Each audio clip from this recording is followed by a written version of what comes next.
여러분 안녕하십니까? 10월 28일 화요일 넘치는 우리 교회 매일 묵상 시작하도록 하겠습니다. 오늘 본 말씀은 역대하 34장 14절부터 33절까지 말씀입니다.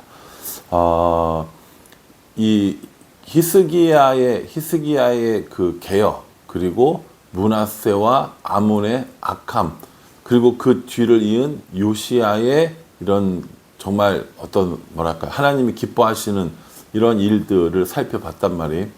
오늘 말씀에 보면 우리가 살아가면서 신앙생활하면서 어떻게 말씀이 우리들의 삶에 영향을 끼치는가에 관한 아주 좋은 예시가 나옵니다. 저는 이 부분의 말씀을 참 좋아하는데 하나님의 말씀이 우리들의 삶 가운데 어떻게 영향을 끼치는가를 아주 극명하게 보여주는 거라고 생각하기 때문입니다. 요시야가 그 성전을 보수하고 이런 일을 하기 위해서 사람들이 헌금을 내는 것들을 쓰고 이렇게 했는데, 헌금을 수거하는 중에 율법책을 발견하는 일이 생깁니다. 14절에 무리가 여호와의 전에 헌금한 돈을 꺼낼 때에 제사장 hil기야가 모세가 전한 여호와의 율법책을 발견하고 이렇게 얘기합니다. 제사장 hil기야가 사람들이 헌금을 한 그 헌금을 다 모으다가 하나님의 율법책을 발견한 거예요. 모세의 율법을 발견한 거죠. 그러니까 그걸 가지고 서기관 사반에게 전해주고, 서기관 사반이 그걸 이 요시야 왕에게 읽어주게 되는 겁니다. 그래서 그 왕이 그것을 읽자마자 어떻게 했냐? 19절에 왕이 율법의 말씀을 듣자 곧 자기 옷을 찢더라 이렇게 얘기합니다. 자기 옷을 찢는다는 것은 아주 극심한 슬픔을 나타내는 표현이란 말이에요. 그러니까 이 말씀을 딱 읽었는데 이거 하나님의 말씀이구나 라는 것을 깨달은 거예요. 그리고 자신들이 잘못했다는 것을 알았다라는 거죠. 21절에 너희는 가서 나와 및 이스라엘과 유다의 남은 자들을 위하여 이 발견한 책의 말씀에 대하여 여호와께 물으라. 우리 조상들이 여호와의 말씀을 지키지 아니하고 이 책에 기록된 모든 것을 준행하지 아니하였으므로 여호와께서 우리에게 쏟으신 진노가 크도다 하니라 이렇게 얘기합니다. 이 요시야 왕이 그 발견한 율법책을 읽고 이거 정말 하나님의 뜻을 우리가 제대로 지키지 못했구나 라고 하는 것을 알고 하나님의 뜻이 어떠한지를 물어보라고 합니다.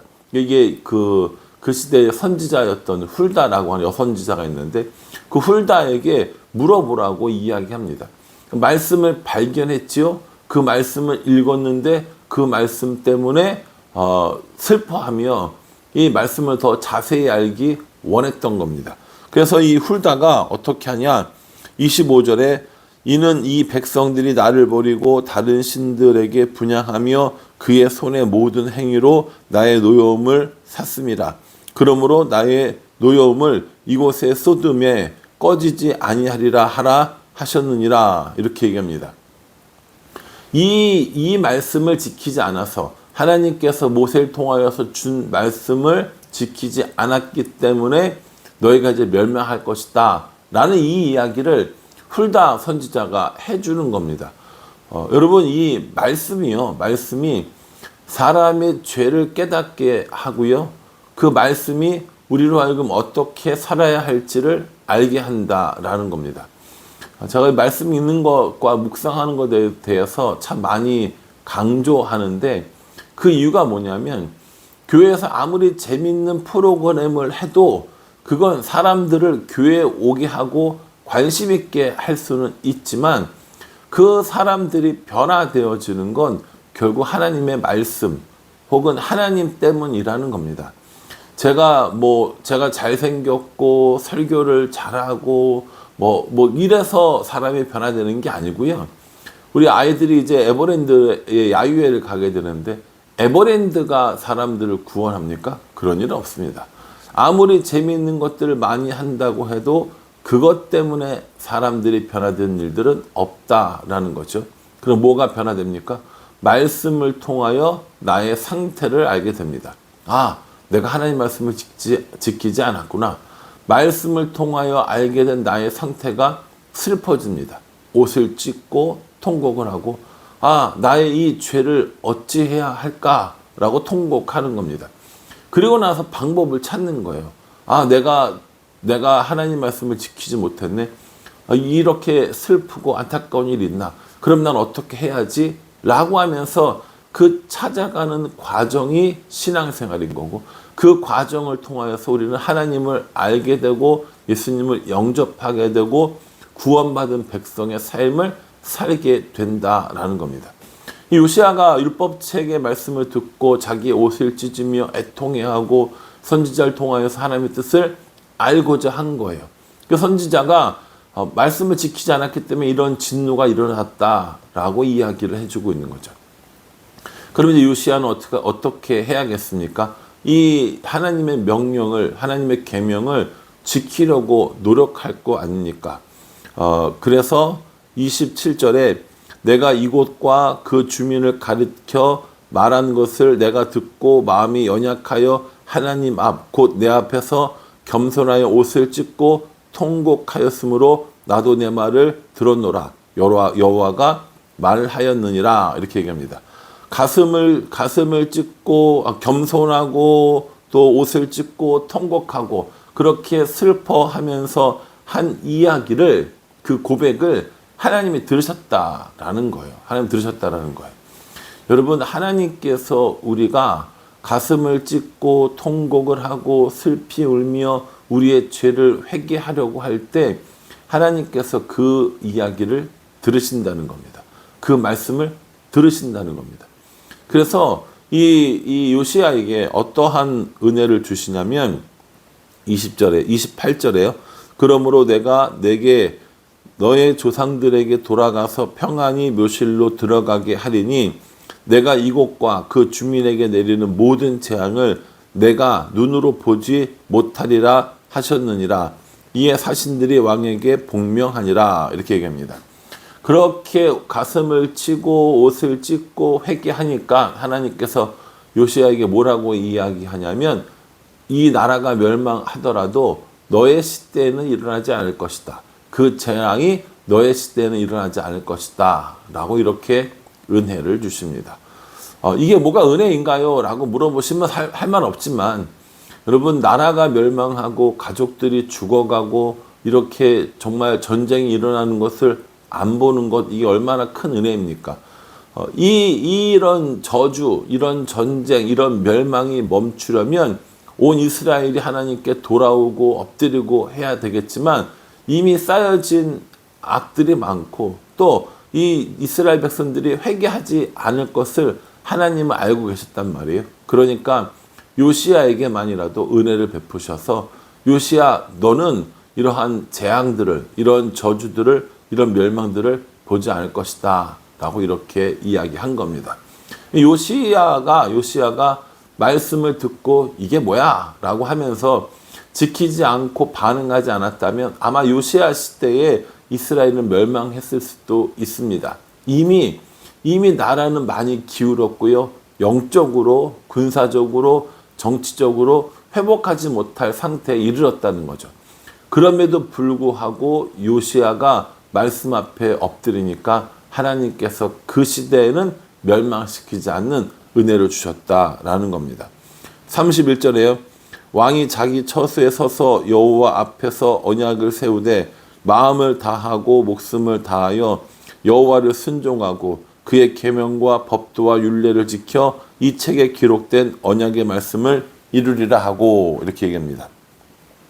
그래서 학자들이 이 책이 뭔가라는 것들을 많이 연구를 했어요. 이 책을 보고 마음을 결단했으니까. 그래서 이 31절의 말씀에 의거해서 아마도 신명기가 아니겠는가라는 이런 추측들을 합니다. 물론 뭐 정확하진 않지만 그래도 나오는 내용들이 신명기에서 나오는 내용들이 많기 때문에 신명기에서 나오는 것이 아닐까라는 생각을 합니다. 신명기의 내용이 뭐였어요? 마음을 다하고 뜻을 다하고 힘을 다하여 너희 하나님을 사랑하라. 이 얘기거든요. 하나님을 사랑하는 것, 그리고 우상들에게 절하지 않는 것, 이것이 이 신명기의 주된 내용이라는 거죠. 그래서 뭐라고 얘기합니까? 마음을 다하고 목숨을 다하여 순종하고 계명과 법도와 율례를 지키고 언약한 말씀을 이루리라. 이렇게 다짐하는 거예요. 여러분, 말씀으로 깨닫게 됐어요. 내 죄를 깨닫게 되고 내 상태가 깨달아지는 거죠. 그렇게 깨달아진 상태가 너무 슬픈 겁니다. 그래서 나는 어떻게 해야 하나라고 이렇게 했을 때 말씀이 다시 답을 주는 거예요. 마음을 다하고 힘을 다하고 뜻을 다하여 너희 하나님을 사랑하고 율법과 계명을 지켜라, 이거거든요. 그러니까 요시야가 그렇게 결단하고 나는 마음을 다하고 힘을 다하여 하나님을 사랑하고 계명을 지키겠습니다 라고 고백을 하니까 33절에요. 이와 같이 요시야가 이스라엘 자손에게 속한 모든 땅에서 가증한 것들을 다 제거하여 버리고 이스라엘의 모든 사람으로 그들의 하나님 여호와를 섬기게 하였으므로 요시야가 사는 날에 백성이 그들의 조상의 하나님 여호와께 복종하고 떠나지 아니하였더라. 이렇게 얘기합니다. 가증한 모든 것들, 이게 뭡니까? 우상들이죠. 이 우상들을 다 제하여 버렸어요. 하나님만 섬기게 하였어요. 그래서 어떻게 합니까? 요시야가 사는 날 동안에는 백성들이 여호와께 복종하고 떠나지 않았대요. 이 뒷말이 좀 찜찜하지요. 우리가 앞에서 본 게 있으니까. 어쨌든 요시야가 사는 동안에는 뭐 했다는 거예요? 하나님을 섬기고 이 하나님의 명령에 복종하는 이 은혜를 이러한 행위들을 했다라는 겁니다. 이게 중요하다는 거예요. 이게 말씀을 읽었어요. 내 죄를 깨달았어요. 내 상태를 알게 됐어요. 어찌할까 하고 슬퍼했어요. 그리고 그 받은 은혜를 통하여서 이렇게 살아야겠다라고 행동이, 삶이 변화되는 거라고요. 말씀이 아니면 이런 일들은 일어나지 않습니다. 이래서 말씀이 중요하다고 하는 거고요. 이래서 성경을 읽어야 하고 묵상해야 된다라고 이야기를 하는 겁니다.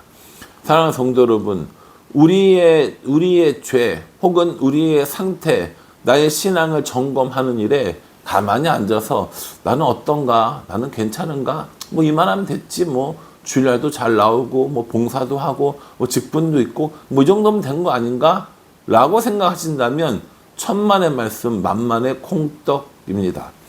우리는요, 우리의 행위를 들여다보는 것이 깊은 묵상이나 자기 성찰을 통해서 이루어지는 것이 아니라 하나님 말씀이 그 기준이 되는 겁니다. 성경에서 하나님이 해주신 말씀, 그 말씀을 듣고 따르는 사람들의 모습, 하나님을 따르는 사람들의 결과와 하나님을 배신하는 사람들의 결과, 이런 성경의 이야기를 통해서 내가 이렇게 살아야 되는구나, 내가 이렇게 살면 안 되는구나 라고 생각을 하고 마음의 감정적인 결단, 의지적인 결단을 통해서 내 삶이 변화되는 것. 이것이 하나님께 돌아가는 사람, 하나님 중심으로 살아가는 사람, 말씀의 영향력 안에 있는 사람의 모습이라는 거죠.